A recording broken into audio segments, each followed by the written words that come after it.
శ్రీమదే రామానుజాయ నమః. శ్రీమదే నిగమాంత మహాదేశికాయ నమః. శ్రీమదాదివన్ షడగోప యతీంద్ర మహాదేశికాయ నమః. శ్రీమదే శ్రీ లక్ష్మీ నృసింహదివ్యపాదకాసేవక శ్రీవన్ షడగోప శ్రీ నారాయణ యతీంద్ర మహాదేశికాయ నమః. శ్రీమదే శివన్ షడగోప శ్రీ రంగనాథ యతీంద్ర మహాదేశికాయ నమః.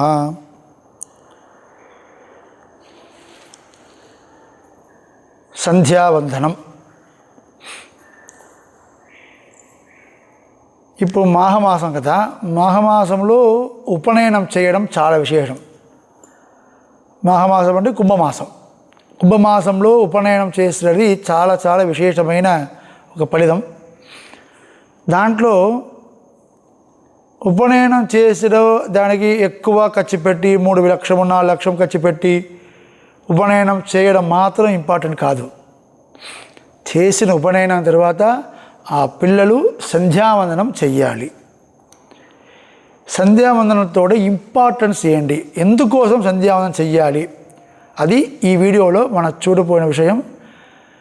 సంధ్యావందనంతో మహిమ ఏంటి, ఎందుకోసం సంధ్యావందనం ఖచ్చితంగా చెయ్యాలి. బ్రాహ్మణుడికి 8 సంవత్సరం అంటే గర్భ అష్టకం, గర్భంలో 1 సంవత్సరం, తర్వాత 7 సంవత్సరం. సో ఈ 7th ఏజ్లో ఉపనయనం చేయించాలి. మ్యాక్సిమం 15 సంవత్సరాల లోపల ఉపనయనం చేయించాలి బ్రాహ్మణుడికి. ఉపనయనం చేసిన తర్వాత సంధ్యావందనం ఎలా చెయ్యాలంటే ఒక వార్త ఉంది. కాణామల్ కోణామల్ కండు కొడు అంటే ఒక శ్లోకం ఉంది. ఇలా సంధ్యావందనం చెయ్యాలి అని. సంధ్యావందనం చేయలేకపోతుంటా ఏమవుతుంది, ఫస్ట్ అది చేసుకోవాలి కదా. సంధ్యావందనం చెయ్యాలంటే చేయలేకుండా ఏంటి స్వామి అంటే ఒక శ్లోకం, సంహితా శ్లోకం. సంధ్యాహీన అశుషి నిత్యం అనర్హ సర్వకర్మసు యత్ అన్యత్ గురుతే కర్మ న తస్య ఫలభాగ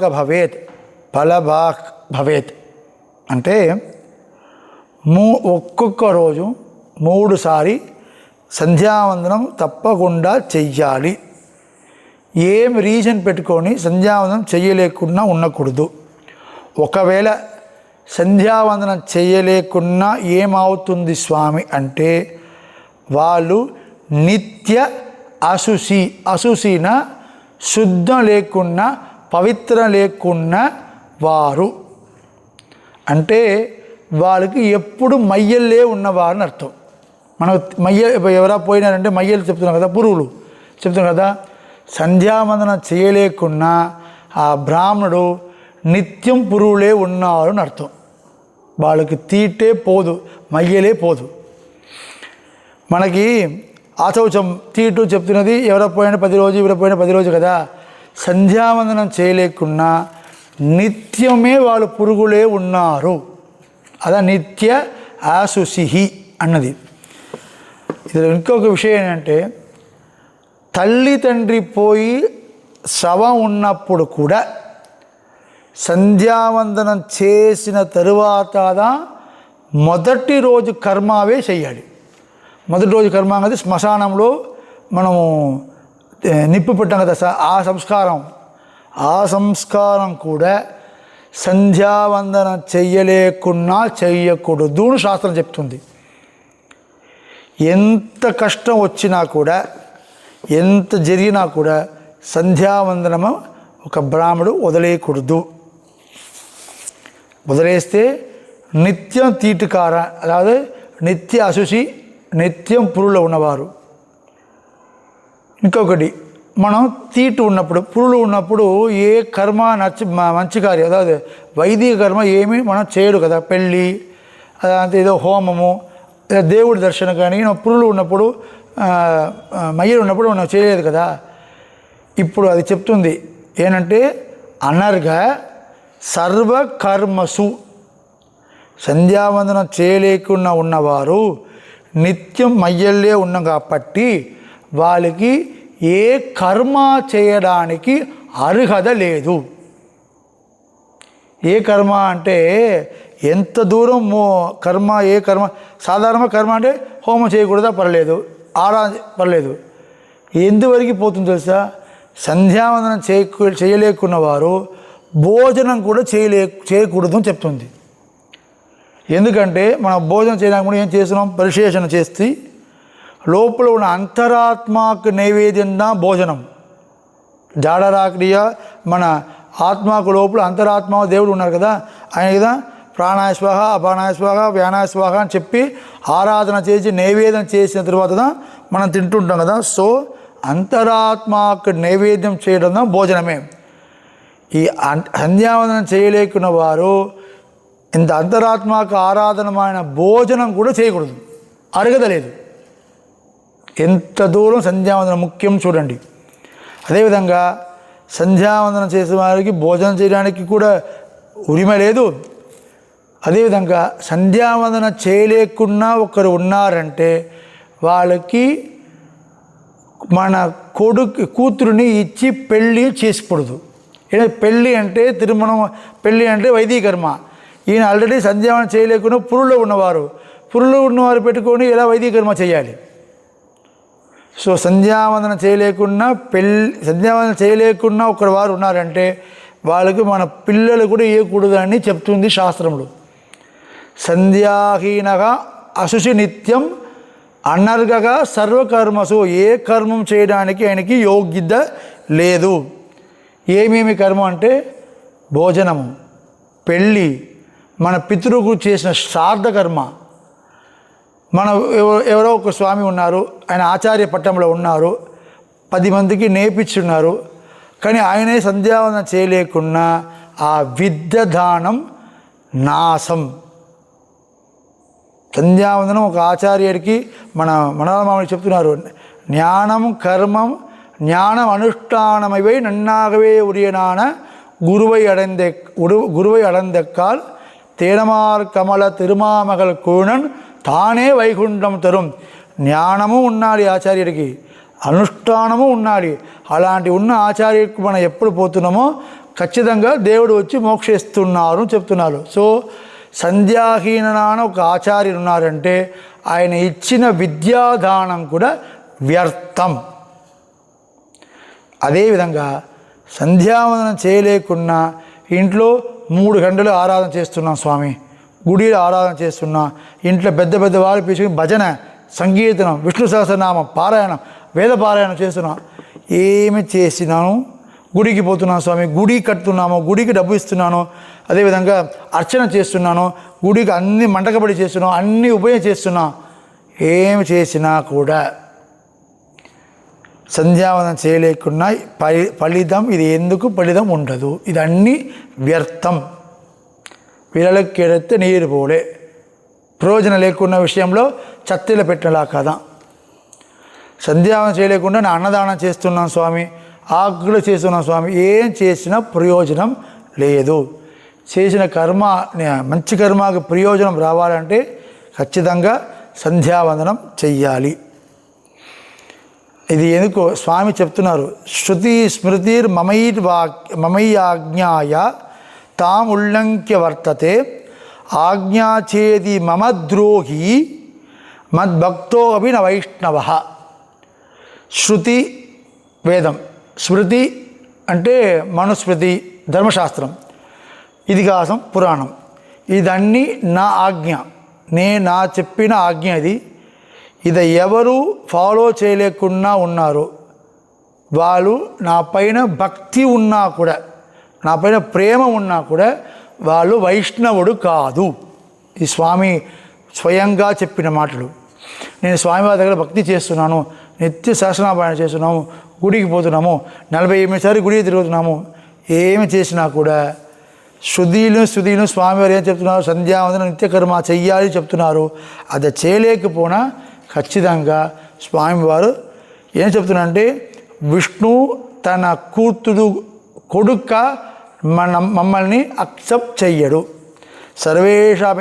సర్వేషామేవ సలోకానాం పితా మాదాచ మాధవ. లోకంలో అందరికీ పితా మాత మాధవుడే. ఆయన ఏం చెప్పారు? సంధ్యావందనం చేయలేకుండా వాళ్ళని నేను అక్సెప్ట్ చెయ్యను అన్నారు. సో సంధ్యావందనం చేయలేకున్నా ఎంత ప్రయత్నం చేసినా కూడా సంధ్యావందనం చెయ్యాలి. మ్యాక్సిమం అన్ని మంత్రాలు మనపాడం బైహార్ట్ ఉందంటే సంధ్యావందనం చేయడానికి 8 నుంచి 12 నిమిషం పడుతుంది. మ్యాక్సిమం 12 మినిట్స్ దగ్గర అంతే. ఇది చేయకుండా మనం ఒక రోజుకి ఉదయం 8 నిమిషం, మధ్యాహ్నం 8 నిమిషం, సాయంత్రం పూట 8 నిమిషం, 24 గంటలు ఉన్న ఒక రోజులో ఒక 24 నిమిషం మనకి దేవుడి కోసం చేయలేకుండా, ఆయన ఆజ్ఞ మనం చేయలేకుండా మన భక్తుడు వైష్ణవుని చెప్పి ఏం ప్రయోజనం ఉంది? ఇది అందరూ గుర్తుపెట్టుకోవాలి. 24 గంటల్లో 24 నిమిషాలు నా సంధ్యావందనానికి, అది కూడా చేయలేకపోయినా మనం అది అన్నికి రీజన్ చెప్తున్నాం. మనం ఈ పని ఉంది, ఆ పని ఉందని. సంధ్యావందనం చెయ్యాలి. అదేవిధంగా సంధ్యావందనం చేయలేకున్న వారు పితృశ్రాద్ధం చేస్తే ఫలితం రాలేదు మాత్రం కాదు, పాపం సంభవం అవుతుంది. పితృకులు అక్సెప్ట్ చేయడు, అదేవిధంగా పాపం కూడా వస్తుంది. ఎందుకంటే ఆయన అలానే పురుగులో ఉన్నవారు, నిత్యశుచి పురుగులో ఉన్నవారు చేసిన శ్రాద్ధం ఎలా ఫలితం వస్తుంది? పాపంగా వస్తుంది. సో ఆయన తప్పకుండా చెయ్యాలి. ఎప్పుడు చేయాలి సంధ్యావందనం అంటే? ఉదయం ఎప్పుడు చేయాలి, మధ్యాహ్నం ఎప్పుడు చేయాలి, సాయంత్రం ఎప్పుడు చేయాలి. కోణామల్ కండు కొడు అంటే ప్రాతఃసంధ్యాం స నక్షత్రాం మధ్యమాం స్నానకర్మణి సాదిత్యాం పశ్చిమాం సంధ్యాం ఉపాసీత యథావిధి. అంటే ప్రాతఃసంధ్య ఉదయం చేసిన సంధ్యావందనం సూర్యుడు రావడానికి ముందుకు నక్షత్రం ఉన్నప్పుడు చేయాలి. మాధ్యాహ్నికం సూర్యుడు మన తలపైన డైరెక్ట్గా ఉన్నప్పుడు చేయాలి. అంటే మన నీడలు ఇక్కడెక్కడ లేకుండా మన కిందే ఉంది కదా, అప్పుడు చేయాలి. సాయం సంధ్య సూర్యుడు ఉన్నప్పుడు చేయాలి. కాణామల్ అంటే సూర్యుడు చూడడానికి ముందుకు, కోణామల్ అంటే డైవర్షన్ లేకున్నా అప్పుడు సూర్యుడు తలకిపైన ఉన్నప్పుడు, సూర్యుడు ఉన్నప్పుడు మనము సంధ్యావందనం మాధ్యాహ్నికం సాయం సంధ్య చెయ్యాలి. ఇది శంఖ స్మృతిలో ఉన్న ఒక వాక్యం. ఇంకా విషయం చాలామంది సంధ్యావందనం చేస్తారు, సాయం సంధ్య చేస్తారు, మాధ్యాహ్నికం వదిలిపెట్టారు. ఆఫీస్ పోతున్నారు, స్కూల్కి పోతున్నారంటే కనీసం ప్రాతఃసంధ్య చేసిన వెంటనే కూడా మాధ్యాహ్నికం చేయవచ్చు, తప్పు కాదు. మాధ్యాహ్నికంలో మనకి చాలా పాపం పోవడానికి మంత్రం అన్ని మాధ్యాహ్నికంలో ఉంది. మాధ్యాహ్నికంలో సహస్ర ఆవర్తి గాయత్రి మంత్రం చెప్పాలని బోధాయన చెప్తున్నారు. సో అది ముఖ్యమైనది. అందరూ ఖచ్చితంగా సంధ్యావందనం చెయ్యాలి. బ్రహ్మణ ఉపాస్యతే సంధ్యా విష్ణునా శంకరేణ చ కస్మాత్ ఉపాస్యేత్ దేవీం శ్రేయస్కామో దిశోత్తమ. ఈ శ్లోకంలో ఏం చెప్తుందంటే త్రిమూర్తిಗಳು కూడా సంధ్యావందనం చేస్తున్నారు. బ్రహ్మ విష్ణు శివుడు కూడా సంధ్యావందనము, అదేవిధంగా అన్ని దేవతలు సంధ్యావందనం చేస్తున్నారును ఈ శ్లోకం చెప్తుంది. అదేవిధంగా ఋషయ దీర్ఘ సంధ్యత్వాత్ దీర్ఘమాయు అవాప్నువన్ ప్రజ్ఞాం యశస్స కీర్తిం చ బ్రహ్మవర్చసమేవ చ. ఎవరు సంధ్యావందనం చేస్తున్నారో వాళ్ళకి ఆయుసు, వర్చస్సు అంటే తేజస్సు, అదేవిధంగా యశస్సు, ఫేమ్, కీర్తి అన్నీ వస్తుంది అని చెప్తున్నారు మన పెద్దవారు. అదంటే సంధ్యావందనం చేసిన వారు, వెறுం సంధ్యావందనం మాత్రం చేసుకున్న వారికి ఇది అన్ని విషయాలు శ్రేయస్సు అన్నీ వస్తుంది అని అన్నారు. అదేవిధంగా ఐకాముష్మికం పాపం సర్వం నిరవశేషత పంచరాత్రేణ గాయత్రి జప్యమాన వ్యభోహతి గాయత్ర్యాస్తు పరం నాస్తి చోదనం పాపకర్మణ. 5 రోజు పగలు రాత్రి 2 సార్లు కంప్లీట్గా కంటిన్యూస్గా 5 రోజు ఎవరు గాయత్రి మంత్రము జపం చేసి ఉపాసన చేస్తున్నారో వాళ్ళకి ఇదివరకు చేసిన అన్ని పాపాలు, స్వర్గము కింద ఎక్కడ ఏం పాపం ఉందో అన్ని పాపాలు ఒక లవలేశం మీద మిచ్చ లేకుండా పోతుంది అని శాస్త్రం చెప్తుంది. అంత దూరం వైభవమానదా గాయత్రి మంత్రం. సంధ్యావందనం చేయలేకున్నా ఊరికే గాయత్రి మంత్రం మాత్రం జపం చేయడం తప్పు. సంధ్యావందనం చేస్తాత గాయత్రి మంత్రం మనం జపం చేయడానికి మనకు అర్హత వస్తుంది, నేను మన శుద్ధి అవుతున్నాం అప్పుడు. సో అంతరు ఉపనయనమాన అంతరు బ్రాహ్మణ క్షత్రియ వైశ్య త్రివర్ణి గారికి ఉంది. ఉపనయన వారు అందరూ ఖచ్చితంగా త్రికాల సంధ్యావందనంని ఒక్కరోజు కూడా వదిలేకుండా చెయ్యాలి అని ప్రార్థన చేసుకున్నాము. అది చేయడానికి అందరికీ బుద్ధి, మనము, ధైర్యం ఇది ఇవ్వాలని లక్ష్మీ సకరాన శ్రీమన్నారాయణుడు పాదార విందంలో ప్రార్థన చేసుకొని నేను పూర్తి చేస్తున్నాను. అదేవిధంగా ఉడయవర్ ఒక చిన్న కథ మట్లు చెప్తున్నాను. స్వామి ఎంబెరుమానార్ ఉడయవర్ తను 120 సంవత్సరం ఉన్నప్పుడు కూడా కావేరీ తీరానికి వెళ్ళి సూర్యుడికి అర్ఘ్యప్రదానం చేసిన తరువాత మేర కర్మ చేస్తున్నారని స్వామి దేశికన్ చెప్పి అది 45 పీఠాధిపతి ఆగ్నేయ గ్రంథంలో చెప్తున్నారు. హోబుల మన 45 పీఠాధిపతి నారాయణ ఇది మహాదేశికన్ స్మృతి రత్నాకారంలో చెప్తున్నారు. అதாவது ఉడయవర్ ఒక్కరోజు కూడా తన దేహంలో ఆరోగ్యం లేకున్న 120 సంవత్సరంలో కూడా ఉడయవరు రామానుజర్ కావేరీ తీరానికి వెళ్ళి సూర్యుడికి అర్ఘ్యప్రదానం చేస్తే వస్తారు. మనము కూడా ఆ రామానుజుడు పాదార విందంలో ప్రార్థన చేసుకుని మనకు ఆ శ్రద్ధ రావాలి అని ప్రార్థన చేసుకుని ఈ వీడియో నేను పూర్తి చేస్తాను. శ్రీమదే రామానుజాయ నమః. శ్రీమదే నిగమాంత మహాదేశికాయ నమః.